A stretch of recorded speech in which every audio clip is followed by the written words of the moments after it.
E se a gente pensasse na história da Bíblia de um jeito um pouco diferente? E se o fio condutor de tudo não fosse sobre o que é dito, mas sim sobre a nossa capacidade de ouvir? Pois é, a gente vai explorar hoje uma ideia fascinante, a de que toda a narrativa bíblica, de Gênesis até Apocalipse, é na verdade um longo e, por que não, dramático processo de Deus reeducando o ouvido humano. Para a gente mergulhar nessa história, nosso caminho vai ser este aqui.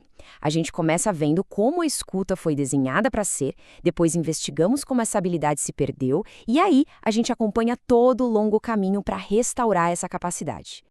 Então, vamos lá, direto para o começo. No design original de tudo, a postura fundamental do ser humano não era falar, mas sim escutar. Esse era o estado ideal, sabe? O ponto de partida de onde tudo deveria ter se desenvolvido. E para entender isso, tem uma palavra hebraica que é simplesmente a chave de tudo: Shema. Ela é muito, mas muito mais do que só ouvir.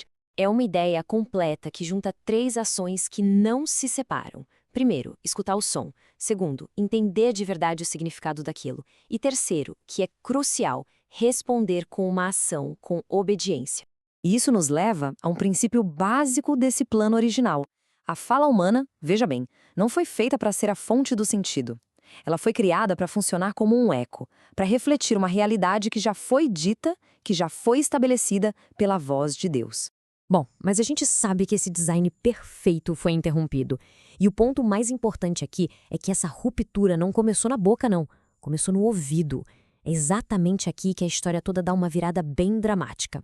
Essa corrupção da escuta acontece através de uma estratégia muito sutil, quase em 3 atos. Primeiro, se introduz o ruído, a dúvida.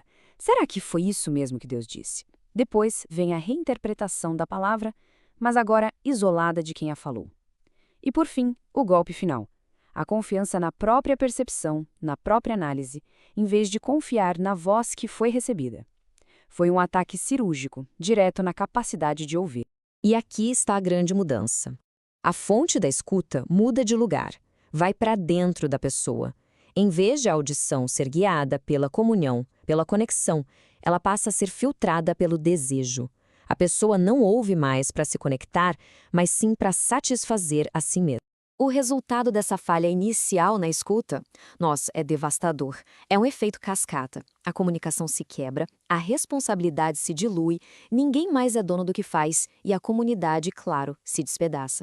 Tudo isso combina naquela imagem poderosa do caos, a Torre de Babel. E é justamente a partir desse caos que a narrativa bíblica se transforma. Ela se torna a história de um processo muito longo e paciente de reeducação, onde Deus começa do zero a treinar de novo o ouvido da humanidade. E esse treinamento vai acontecendo em etapas, sabe? Começa com Abraão, que ouve e simplesmente responde com um movimento, com obediência. Depois avança com Moisés, quando o ouvir vira uma disciplina espiritual mesmo, formalizada no Shema Israel. E aí com os profetas, essa escuta é refinada a um ponto em que eles se tornam porta-vozes diretos daquilo que ouvem. Todo esse tempo de treinamento, essa longa preparação, estava construindo alguma coisa.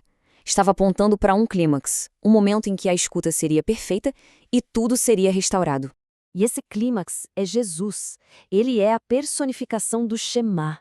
Nele não existe nenhuma lacuna entre ouvir, entender, falar e agir. É uma sintonia perfeita. E a prova disso é um evento que é o espelho invertido de Babel, Pentecostes. Pense bem, em Babel, uma língua única não adiantou nada, porque a escuta de Deus tinha se perdido. Já em Pentecostes, o milagre não está na boca de quem fala, mas no ouvido de quem escuta. Várias línguas diferentes, mas a mensagem é uma só. E todo mundo entende. A escuta finalmente foi restaurada. Certo. Então, qual é o resultado final disso tudo? Depois de restaurada essa habilidade de ouvir, como essa história se resolve? A resolução é uma comunidade, a igreja, que não nasce com todas as respostas prontas, mas sim como um grupo que vive praticando essa habilidade restaurada de ouvir.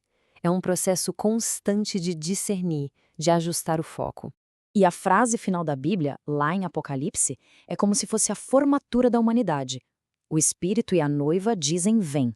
A noiva, que representa essa humanidade redimida, agora ouve com tanta perfeição que a fala dela é uma só com a do espírito. O alinhamento é total.